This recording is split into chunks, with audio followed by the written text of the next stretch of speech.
Já é sabido, muitos autores comentam que o estado de São Paulo ele teve um grande crescimento e fortalecimento econômico durante o período ferroviário. E as oficinas ferroviárias elas estavam ali dando suporte para toda essa malha e também para todo esse crescimento, que foi um crescimento exponencial em um curto período de tempo.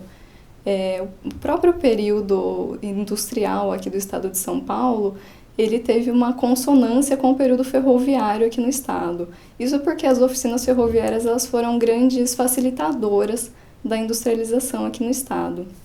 Até o final do século XIX, as oficinas ferroviárias elas eram um dos poucos locais em que se realizavam atividades industriais, como atividades de metalurgia, montagem e remontagem de carros.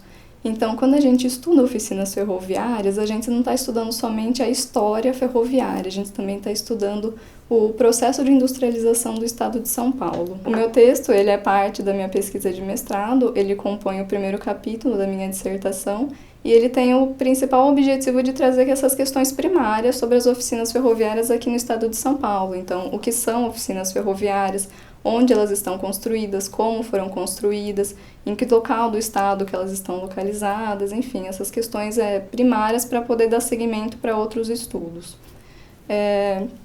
Nos primeiros estudos sobre as oficinas ferroviárias, a gente estava identificando de onde foram retirados os parâmetros técnicos para a construção dessas edificações.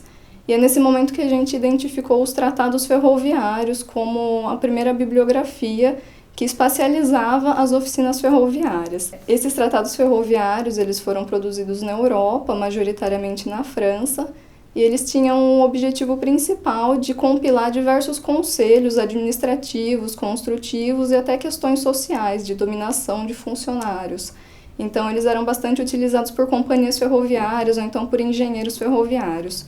Em relação às oficinas ferroviárias, esses tratados eles trazem alguns parâmetros técnicos para a construção. Então, eles trazem questões sobre materialidade, aberturas de ventilação, aberturas de iluminação, localização, implantação, todas as questões técnicas para realizar uma construção ferroviária. E até 1865, o conhecimento tratadístico ele já estava consolidado na Europa.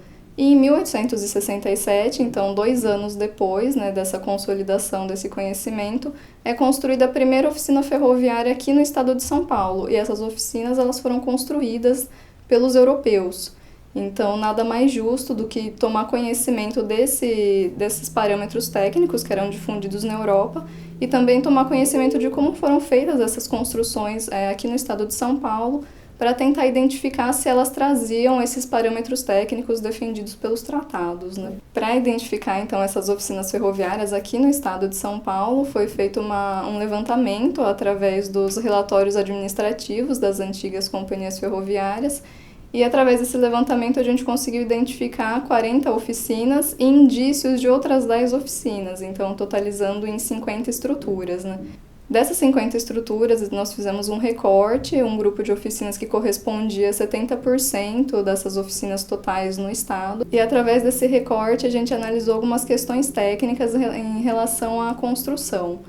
Dentro desse recorte, a gente conseguiu visualizar que muitas oficinas entre a Companhia Paulista e a Companhia Mogiana, elas tinham semelhanças, elas eram bastante próximas, Essas oficinas elas eram bastante simples, com construções rudimentares, mas uma oficina em específico de cada companhia, ela tinha um apelo estético, era considerada a oficina mais importante da Paulista ou a oficina mais importante da Mogiana.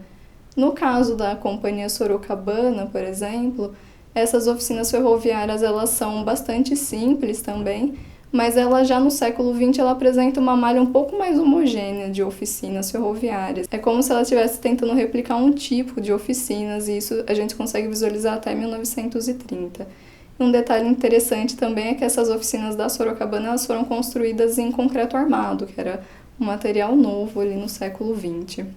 Então, nessa análise desse grupo dessas oficinas, a gente conseguiu visualizar tanto semelhanças quanto diferenças entre as oficinas das diferentes companhias ferroviárias, e o que foi mais interessante do estudo é que a gente conseguiu identificar grandes semelhanças entre essas oficinas ferroviárias no estado de São Paulo e os tratados ferroviários franceses, dos quais a gente consegue concluir que não são coincidências, mas é um estudo que precisa ser levado adiante.